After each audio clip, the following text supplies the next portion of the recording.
It's a Petr Yan fight week. I believe that he's the best boxer in the UFC, and in honor of that, I'm going to be ranking the best hands in MMA. We're doing a boxer tier list, UFC edition.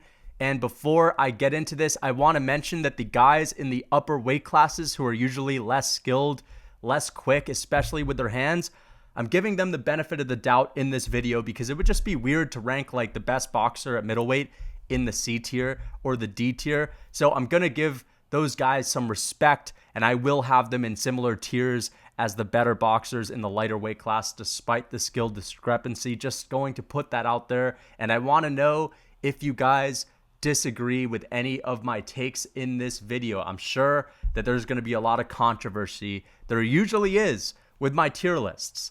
And guys, I'm going to take into account how defensive someone is. So if you're an amazing offensive boxer, but you just don't move your head and you get lit up, and even if you have a good chin, I'm not going to put you in the S tier, bro. And that's just how it is, man. You have to be good defensively and offensively, and I believe that there's no one better than Petr No Mercy Yan, the Russian Siberian savage, the best boxer in the UFC, the quickest hands. He has never been outboxed, not a single time that he's fought in MMA. And some people are going to say, what about when he fought OMalley? Didn't OMalley outstruck him?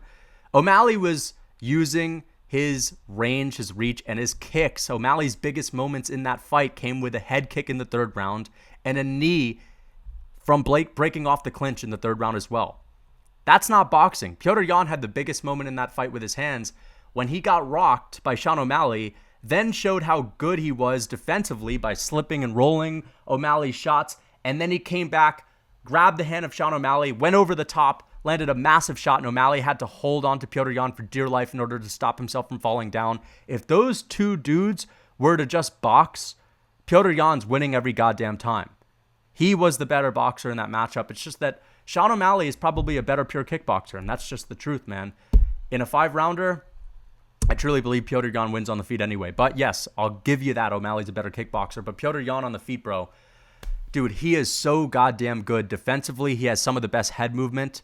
Look at that fight with Corey Sandhagen, the way he's moving his head, getting out of the way of shots. And that's Corey Sandhagen. He's one of the better boxers in the bantamweight division as well.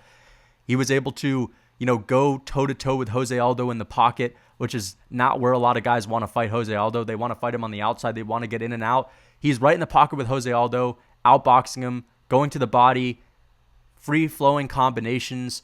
He has power in his hands. And when he lets his hands go and moves forward simultaneously, he is unstoppable. All right? Petr Yan on the feet when he's moving forward and throwing a combination is going to fuck you up every goddamn time. And another thing that I like is his combinations are so fast. He doesn't give you time to really counter. He's getting right up in your face. That step through right hand, switching stances. Bro, he'll counter with left hooks. You know what I mean? And he just drops guys all the time. So he's the best boxer in the UFC. And I'll give Sean O'Malley some credit because I'm putting Sean O'Malley at the A tier. I genuinely think Sean O'Malley's a little bit underrated just because of the gimmicks outside of the cage, because people weren't happy with the decision that he got over Petr Yan, because, I'll even admit Petr Yan probably won that fight. He's still a really good fighter, and he impressed a lot of us based on how close he made that. And I do think he's not as good as Petr on the feet with his hands. However, he's got a really good jab. He out-jabbed Yan. And he's knocked a lot of guys out, man. And I just don't see anyone else in the bantamweight division outboxing Sean other than Yan. I think Sean O'Malley would knock a lot of people out. I think he would outbox a guy like Marlon Vera. I think he would outbox Corey Sandhagen. I think he would outstrike Corey. And if you're going to throw in a guy who's really good offensively, like Rob Font, who I believe to be the second best offensive boxer in the bantamweight division, Sean O'Malley probably knocks him out because he's got a better chin. Rob Font doesn't have a lot of power, and he's not that great defensively. So, Sean's in the bantamweight division, bro, and he's the second best boxer in that division. Like, that says a lot, bro. Bantamweight is, again, in my opinion, the most skilled division in the UFC. Jimmy Crute is going to be in the F tier. I don't think I've ever seen someone as shit on the feet, especially with their hands, as Jimmy Crute. He's got little T-Rex arms. That doesn't help. And hey, that makes a big difference. There's a reason why those longer, rangier guys can have success and keep people at the end of their jab. Jimmy Crute has no way of doing that. And he's slow. He's not powerful. He leaves his chin open. This dude is probably the worst striker in the UFC right now, taking the torch from Ben Askren. He looks like dog shit. If he is not getting a hold of you and grappling you, he's getting dropped every single time. So Jimmy Crute's in the F tier. Just to set the bar real low, I'll put Paddy behind Jimmy Crute. I think that Paddy Pimblett is in the F tier as well, bro. Paddy is by no means a good boxer. I picked him to knock out Jared Gordon. It was a lazy pick. I thought that the UFC was setting Jared Gordon up to get absolutely smashed. And I saw that UFC debut knockout from Paddy, but hey, man, I should have known, bro. The guy does not protect his chin. His hands are lazy. He looks like he's just came out of a cardio kickboxing class, to be honest, bro. He does not have good hands. He doesn't leave his chin. He just leaves his chin out there on a silver platter, bro. Paddy Pimblett's ass as well. So he's in the F tier. Jon Jones. I'm going to put Jones in the D tier. Now, why do I have Jones just slightly above Paddy and slightly above Jimmy Crute? Well, it's definitely partly due to his defense. He's able to get out of the way of shots. You cannot hit this guy that cleanly unless you're Dominic Reyes, right? Dominic Reyes, or of course Alexander Gustafsson back in the day, and DC, they've been able to light this guy up. But basically everyone else throughout Jon Jones's career has had a lot of struggle hitting this guy cleanly. And he's able to get his chin out of the way. He has a long reach, which he uses to keep you at a distance. He's good at fighting hands. It's just that when he's going forward and throwing his hands, he has absolutely nothing to offer. He has no power whatsoever. Pillow hands, Jon Jones. That's just the truth. If this was a kicking tier list like I made, I would have had him in the S tier. He's one of the best kickers in UFC history by how he just completely shuts guys down on the feet with that. But his hands, he's not that good. He's good in the clinch. He's good with his elbows. He's not a good boxer at all. He doesn't have a jab. And the only thing I really see out of Jon Jones is a right hand into a takedown, bro. So, yeah, Jon Jones is in the D tier. One of the worst boxers in the upper weight classes. And who else am I going to have on this list? His next opponent, Stipe Miocic. I'm going to put Stipe in the B tier. I think that Stipe is definitely the best heavyweight boxer ever. Based on what he's proven, based on who he's done it against. Sure, he did get outboxed by DC throughout the majority of their second fight, but then he came back, made a beautiful adjustment, and he has the fight IQ to be able to pull off an upset and a beautiful knockout win after getting his ass beat for like 3.5 rounds in the fourth with DC when he's been injured and he's been hurt and he's tired. And he still has the ability to think through those moments and to make a guy like DC just lose in the later rounds after having all that momentum. Stipe has really good hands. He has a long reach. It's like over 80 inches, but he doesn't really use it that much. He likes to throw the shorter punches. He has a lot of power, bro. We've seen Stipe just knock guys the fuck out with one shot as well. And, bro, he was making a guy like Ngannou, who's as dangerous as he is in the first round, swing and miss, and he was slipping all those shots and coming back and countering. Outboxed DC in the trilogy. And DC, sure, he doesn't have a long reach. Sure, he's short, but he is known for being a good boxer in the upper weight classes. I've just never seen Stipe really get outboxed. Of course, Francis Ngannou is Francis Ngannou, and Francis looked amazing in that fight. Stipe, I just feel like, was a little too small, undersized, and if he couldn't get the wrestling going early, I just feel like there was nothing he could do to win that fight. But that's why I'm not going to throw him in the A tier, because he did get outboxed technically by Francis in their rematch, and Francis is by no means a good boxer. But hey, it's Francis Ngannou, so anyone can get KO'd by him. But I'm going to give Stipe some respect. I think he's going to give Jon Jones some issues on the feet. I really do think it's a harder stylistic matchup for Jon Jones. I know Stipe's old, and I'll pick Jon Jones to beat him. I think Jones will finish him and take him down in the second or the third round, but it's going to be hard for him to take Stipe down. Stipe has the wrestling ability. He's been able to stuff takedowns from DC and take DC down in the second and third fight. And on top of that, man, like, he has the championship grit. He has heart. He has a fight IQ. He has all that experience to rely on. And, like, if he can get in on the inside of those kicks, bro, he's going to light Jones up, and he does have some power in his hands. So he will present him some issues. Volkanovski. I'm going to put Alexander Volkanovski in the S tier. with Petr Yan. I just have seen him completely demolish every single person he's ever fought on the feet. The only guy that really gave Volkanovski that many issues was Islam Makhachev, a lightweight with the threat of the takedown and the size advantage. And, Alexander Volkanovski in a rematch does a lot better, in my opinion, because he knows he can get back up to his feet. But you're going in to fight the best grappler in the UFC. You're going to be fearing the takedown because although you're confident, you're training with Craig Jones, you hear everyone on the planet mentioning how dangerous Islam is, how you're fucked if you get to the ground. So that's just going to be on your mind, man. I truly believe he would outstrike Islam pretty handily if they fought again and he would beat him. But let's go back to Volkanovski's other matchups. Look at what he did to Jose Aldo. I just talked about how great Petr Yan was against Aldo. And I think Volkanovski's definitely more of a kickboxer than a boxer in general. But he 30-27'd Jose Aldo and didn't take any damage whatsoever. Petr Yan went to war with Jose Aldo. Volkanovski kept him at the end of his jab, was in and out. Fighting Jose Aldo how you're supposed to fight him, man. Not staying in the pocket with him. And just completely humiliated him on the feet. Sure, it wasn't a banger of a fight, but he's done the same thing to plenty of guys. He's knocked people out, right? And he's outstruck Max Holloway and outboxed him in their trilogy. No one is ever 50-45 to Max Holloway. We've seen a guy like Dustin Poirier, who is regarded as one of the best boxers in UFC history. Some people would even say he's the best boxer in the UFC. Go to war with Max Holloway, and Max Holloway outlanded him and probably stole 2 rounds off of him. That's a 3-2 fight. Volkanovski, 50-45, the motherfucker. Put some respect on his name. And Brian Ortega is a pretty decent boxer. Sure, we saw Max Holloway mog him. But, Volkanovski lit up Ortega as well on the feet. Did the same thing to Korean Zombie. People talk about how he doesn't have a lot of power in his hands. Bro, he was dropping the Korean Zombie all over the place. I think he only had 2 knockdowns on paper, but he wobbled him around and probably, in my opinion, knocked him down more than that. Look at that fight. He's just completely demolishing him. He does have some power. It's just that he's fought Max Holloway 3 times, who has the best chin in UFC history probably, and you're just not going to drop him. But look at how he was able to drop Islam Makhachev. He's so fast on the feet. He's such a smart fighter, bro. And he's improved a lot, man. Even though his hands looked pretty good in the first fight with Max, he was able to blitz Max Holloway and catch him off guard with his speed and his power.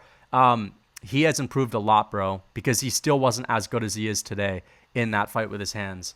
And that's why I think that Volkanovski is an S-tier boxer. I just feel like putting him in the A-tier would be a little bit too disrespectful when he's had more impressive performances than Yan, if you really want to look at it. It's just that he doesn't have the same boxing style, the tight guard and all that, and the same ability to, I don't know. He's not as quick as a Petr Yan with his hands, and he's not throwing it like a boxer. That's why I got to respect Petr Yan so highly, because he really does look like a boxer in there. But speaking of Max Holloway, I'm going to put him in the A tier, and I'm also going to put his boy Dustin in there too. I do have to give Dustin some respect, but I'm going to actually put him right behind Max Holloway. The reason why Dustin Poirier won that fight is obviously in part due to the size advantage, the power advantage, and his strikes just were more significant than Max Holloway's. And at the same time, bro, he went to war with him, and it was a really close fight. And if you were to look at the stats, Max Holloway actually landed more strikes in that fight. I'm pretty sure Max Holloway outboxed him in many moments in that fight and rocked Dustin Poirier a little bit. But Max Holloway also has taken more strikes than anyone else in UFC history, more significant strikes, and that is not a good stat. But because of performances that he has against a guy like Dustin Poirier, where he's able to stay in there the whole time with a bigger guy, and those performances that he's had with Calvin Kattar and Brian Ortega, where he's basically made those guys look as if they've never fought a day in their life, I cannot put him any lower than the A tier, bro. Max Holloway, sure, he had a close fight with Yair, but if those guys are going to just box and throw hands, Max wins every time. Dude, this guy is teaching Ortega how to fucking defend himself, helping Ortega put his hands up in the middle of a fight, screaming about how he's the best boxer while fighting Calvin Kattar, who is considered by many to be one of the better boxers in that division, bro. He's in the A tier. And Dustin Poirier, he's an amazing boxer. He outboxed Conor McGregor in the rematch. Sure, he got lit up a bit in the beginning of that fight, but it was smooth sailing after the first round. And once Dustin gets warmed up into a fight, he starts countering better. He gains more confidence. And if he has you hurt, he's going to finish you off right away. But I have seen Dustin Poirier get spanked around by Michael Chandler for the majority of the first round on the feet. He was taking big shots. And sure, Michael Chandler just wants to get you into an explosion contest. That's, from Rogan's mouth, because I just rewatched that fight again. But, Dustin Poirier was not defending his chin all that much in that fight. And it was really only until the last 20 seconds to where he was able to steal the round and drop Michael Chandler. But he just is winging hooks and leaving his chin open, bro. And he's got a really good chin. People don't give him enough credit for that. He still is able to get out of the way of shots and roll away. But I just think that he's sort of like Max, and I think he relies on his toughness a little bit too. But he has knocked guys out like Bobby Green, and he still isn't anywhere near taking as much damage as Max Holloway. But hey, both of these guys are amazing. I think Dustin Poirier, if he were to get into a fight with Conor again and just box, I feel like he would even beat him, to be honest. And that's why I'm going to put Conor in the B tier. I know Conor's only been outboxed by Dustin in MMA. He's had some close fights with guys like Nate Diaz, who are good boxers. I'm not a big Diaz fan, but I will respect his boxing, bro. He's a good boxer. And he actually gave Floyd Mayweather some moments. But we're talking about the modern day Conor McGregor, right? There's a reason why you haven't seen any fighters on this list that are retired right now, because we're not talking about 2010, 2012, 2015. Conor McGregor back then would have been an A-tier guy, maybe an S-tier guy, but he's on the older side. I feel like he's declining a little bit. He looks a little bit stiffer, and even in the trilogy, bro, his kicks looked really good in the first minute, but as soon as he got close to Dustin Poirier kind of lit him up with a good combination, stumbled Conor, and was able to pressure him up against the fence. So, yeah, I think Conor would lose to Max. I think he would lose to Dustin, and I think a large part of that would be because of his toughness, and I don't know, man. Conor just seems slower these days. Armin Sarukian. I'm going to put Armin Sarukian in the D tier with Jon Jones. So, Armin actually has knocked guys out, and he's knocked guys down as well, like Mateusz Gamrot with spinning back fist, but his hands in general are just trash. Like, Mateusz Gamrot, in my opinion, is not someone that is all that good on the feet, and he was outboxing Arman Sarukian despite getting dropped in that fight, and he was outboxing him pretty handily. Now, Arman has amazing kicks. He has a really good kicking game, but he does kind of remind me of a Jon Jones in the lightweight division. I mean, of course, he's a really good grappler. He's got a good kicking game. Not the same kicking game as Jones, but when it comes to the hands, bro, he doesn't have anything to offer, bro. And that's why I'm starting to change my mind on Armin Sarukian's ability to become a champion, because I think that you really need to have some pop in your hands, and you need to be able to deliver that. And I just don't see Arman as a guy who can have that much success offensively with his hands, bro. And sure, he's able to outstrike Demir's Magulov, but it's, again, 90% with the kicks, and you're getting outboxed by Mateusz Gamrot. You know what I mean?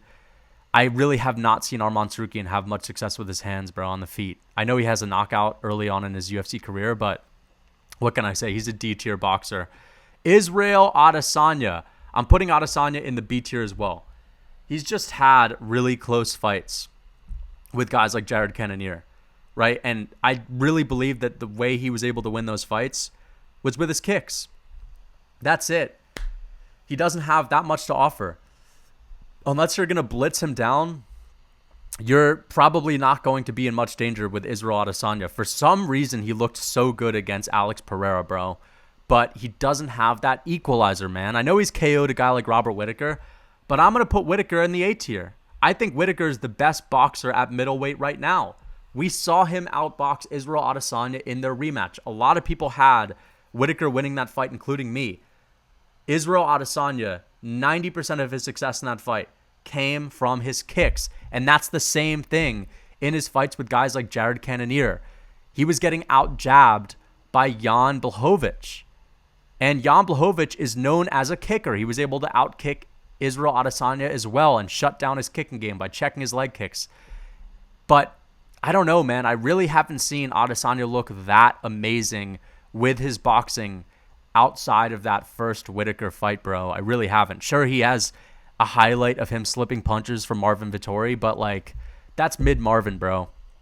And again, he was using his kicks to win that fight. I don't know. I just can't see Adesanya being a better boxer than Robert Whittaker. Robert Whittaker makes guys look like they should never fight again. He embarrasses people in the octagon. I have to put Whittaker up there, bro. I have not seen Whittaker get outboxed other than that Israel Adesanya fight. He's so fast. He's got such a good jab. He's explosive. And yeah, man, the best jab in the middleweight division by far. One of the fastest guys in the middleweight division. And he's really good at setting up that right hand too. Partly due to the fact that he always throws that combination, jab, right hand into the head kick or jab, head kick. And sometimes he won't throw the head kick and it'll make you think that he's going to throw it. He throws the jab and he follows it up with the right hand. And Whittaker just outclasses everyone on the feet these days. He's in his prime. I believe right now he's a better boxer than Israel Adesanya. Alex Pereira, I'm putting him in the B tier. I'm going to put him right ahead of Izzy. Okay, because I get the idea that Alex Pereira, and let me know if you guys agree with this in the comments, if this dude were to transition into boxing, he could do really well just because of that left hook, bro. Like, Alex Pereira was putting people into the shadow realm in kickboxing, man. And those guys are good strikers as well, and he has some freakish power. His right hand's all right? He was able to land that right hand all day against a guy like Bruno Silva, wasn't able to put him out. But, man, to be able to knock out a guy like Sean Strickland, who in my opinion is a C-tier guy, I mean, that is really impressive. Sean Strickland is an underrated boxer. And he is so goddamn good at not getting hit clean and also just delivering what he needs to do because he spars all the time. And that's why I believe that nobody outside of the top 5 can outbox Strickland. And Alex Pereira was able to chin him in the first round like it was nothing. I do believe Izzy would have a good chance to outbox Strickland, but I don't know, man. To be honest, this is so weird, bro. I'm going to put Izzy in the C tier. I'm sorry, guys. I'm sorry. Israel Adesanya is not really outboxing that many people, and I truly believe if him and Strickland were to box, bro, I think Strickland would give him struggles all day. Pereira has the equalizer. Izzy does not KO Sean Strickland. I don't think he does. I think he beats his ass. I think he picks him apart in the later rounds, but Strickland's just a really good fighter, and most of that is with his hands. He makes you miss, and his combinations are just really good, bro. He's just a good fighter. Like, I can't really put my finger on it, but some guys are just good at fighting, and I think it's because he does it a lot. We know Sean Strickland is sparring every goddamn day. That's what he loves to do.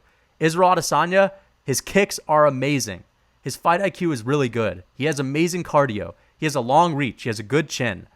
But as far as his boxing skills go, I'm sorry, man. I can't put him in the B tier. He's not a boxer. And I think that he would have a close fight with Sean Strickland. And if they were to box, bro, I think Strickland were to get the better of him. Cyril Gone. I'm going to put Cyril Gone in the B tier. I think as a heavyweight, he's definitely behind Stipe, right? And he definitely looked a little bit nervous against Jon Jones, and his striking just looked a little weird. But, hey, we saw like 2 minutes of that fight play out. And I really don't think you can like criticize him that much for it. Sure, he left himself open and he threw a naked left hand, but Jon Jones just looked really goddamn good. And that's the best fighter that ever walked the earth. So give him some slack, you know? Cyril Gone has the best jab in heavyweight. Stipe Miocic doesn't really fight behind a jab like Gone does. Gone does. And I feel like, you know, Gone was right in the pocket with Francis Ngannou out jabbing him.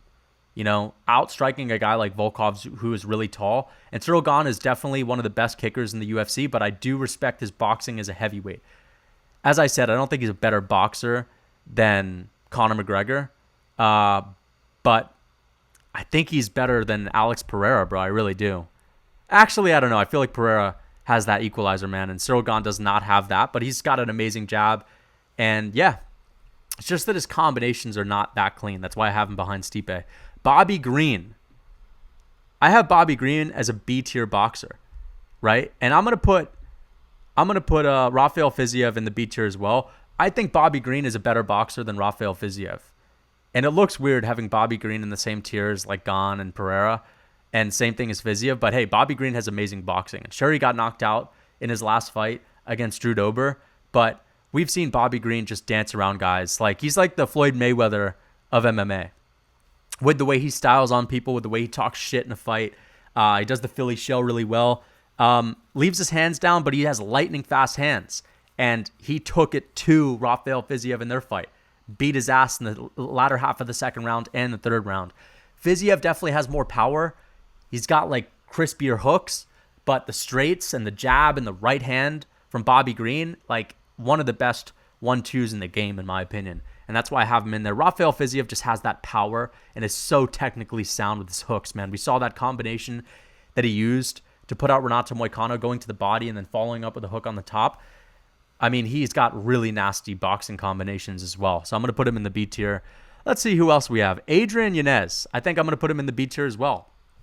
I'm not ready to put Adrian Yanez in the A tier because who the fuck is he really outboxed? Tony Kelly, bro. I mean, he took a step down in competition in his last fight and he was able to get a TKO, but against Davy Grant, arguably lost that fight. Couldn't really style on Davy Grant with the boxing either. And I just feel like I have to see him put on a show against his next opponent, who is Rob Font, who I am going to put in the A tier. Now, Rob Font is not that defensively sound, to be honest. I can't have Whittaker in the A tier. I'm sorry. I can't. I gotta put him in the B tier. It just doesn't seem right to have him in conversation with these other 4 guys in the A tier. But I have Rob Font there because I truly believe this is one of the best offensive boxers we've ever seen. His combinations are prettier than anyone else's. Petr Yan is better technically, is faster, but Rob Font's combos are just so goddamn fun to watch. And, you know, he set a strikes record against Marlon Vera, lit him up more than anyone's ever been able to light up anyone in the bantamweight division in that fight with Marlon Vera. It's just his chin is very weak and he doesn't have a lot of power, and that's why I'm not going to have him higher up in the A tier. He's at the bottom of the A tier because of that defense, bro. Rob Font does get hit, and when he does get hit, he doesn't take it well. Dricus du Plessis. I'm putting Dricus du Plessis in the F tier. Dricus du Plessis has some of the sloppiest, nastiest boxing I've ever seen. In the words of the MMA guru, he was able to chat his way through the middleweight division, and I think he's reached his ceiling, man.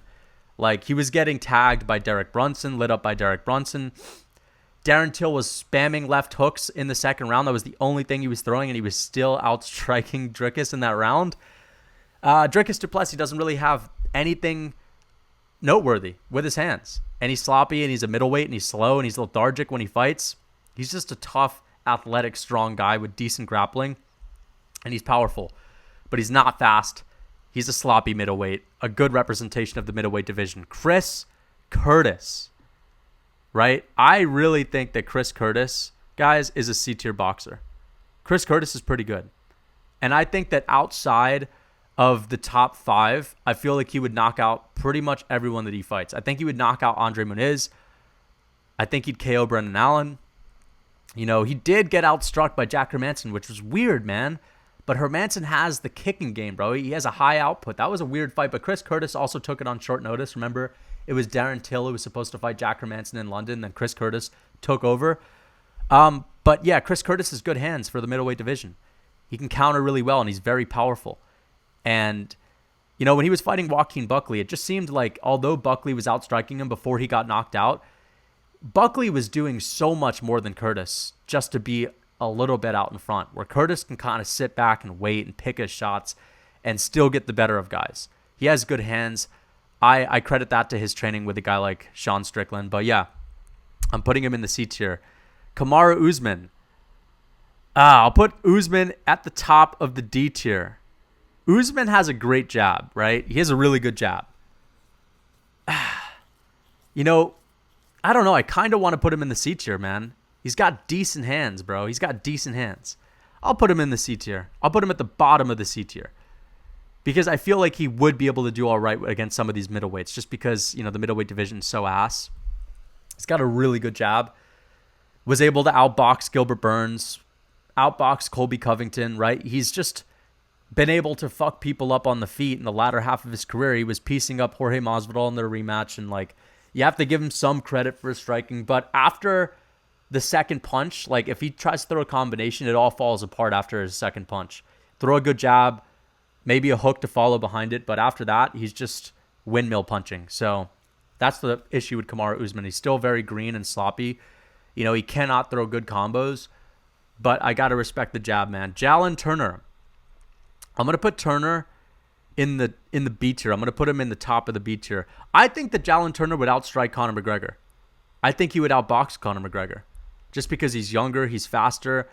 He's got a lot of power in his hands. He can sit behind that reach as well. And he basically fucks up everyone that he fights nowadays. He was able to drop Gamrot twice in their fight and arguably won.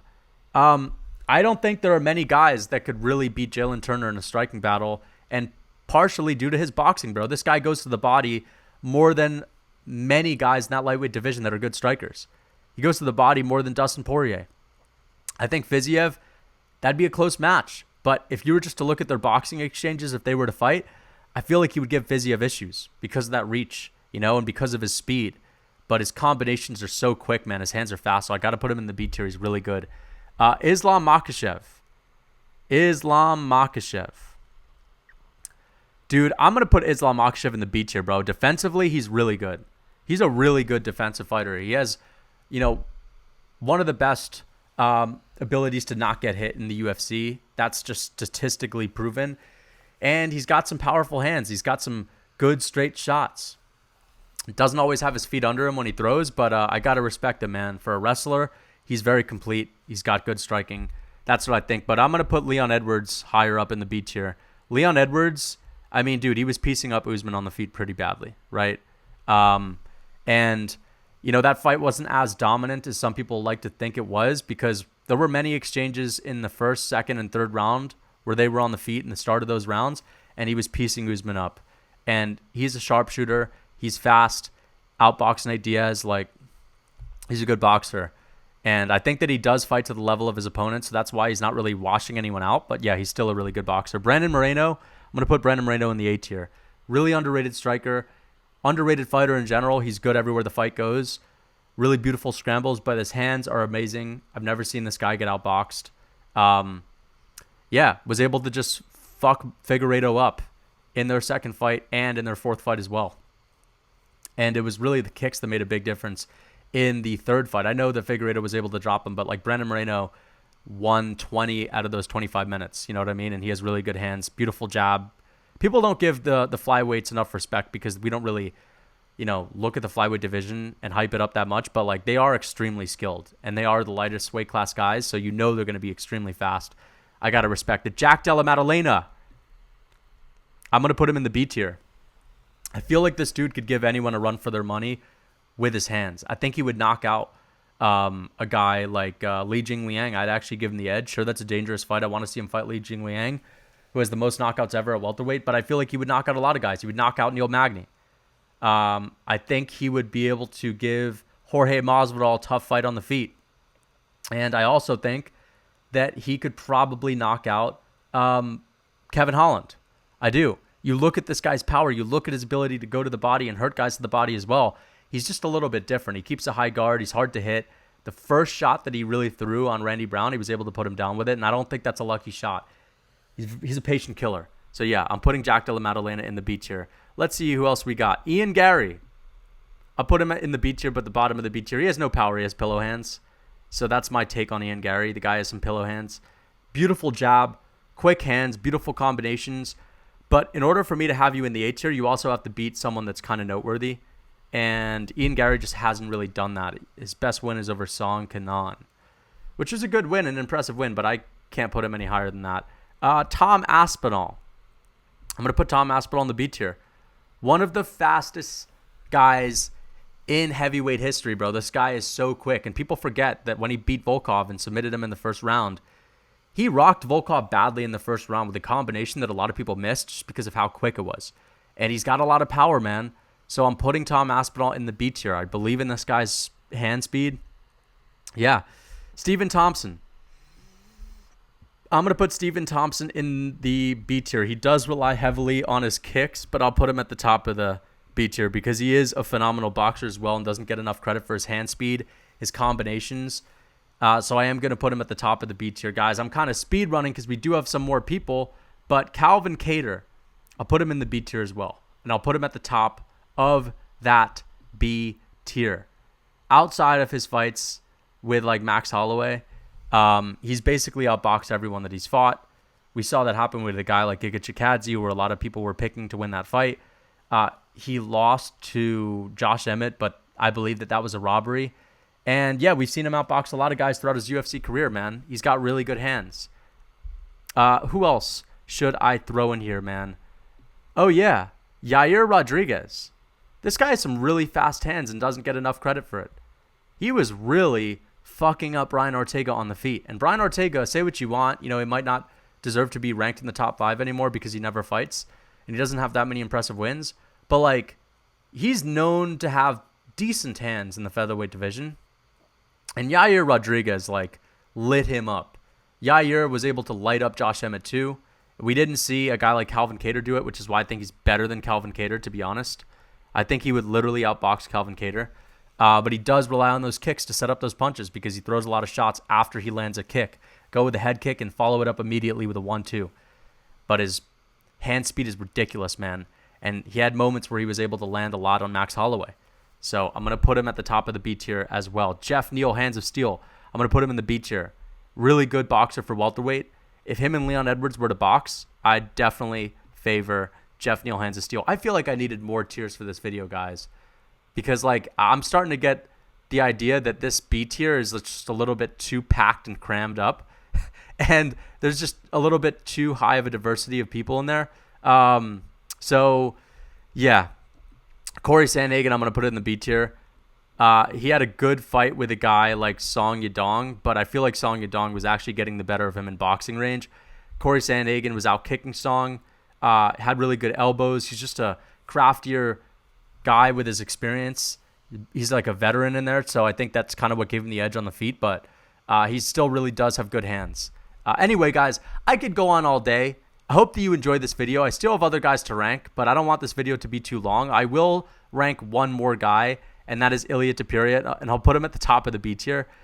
I won't put him any higher than that, although his hands look really good because his best outings have been against like Jai Herbert and Bryce Mitchell, who are not really known to be that good on the feet. But yeah, Ilia Topuria has a lot of power in his hands and beautiful boxing combinations, really fast, explosive. So yeah, that is my boxing tier list. I hope that you guys enjoyed. Let me know if you disagree or agree with any of these takes. The B tier is a little bit jumbled together. As I said, I wish I had more tiers, maybe a E and then F, but it is what it is. Until next time.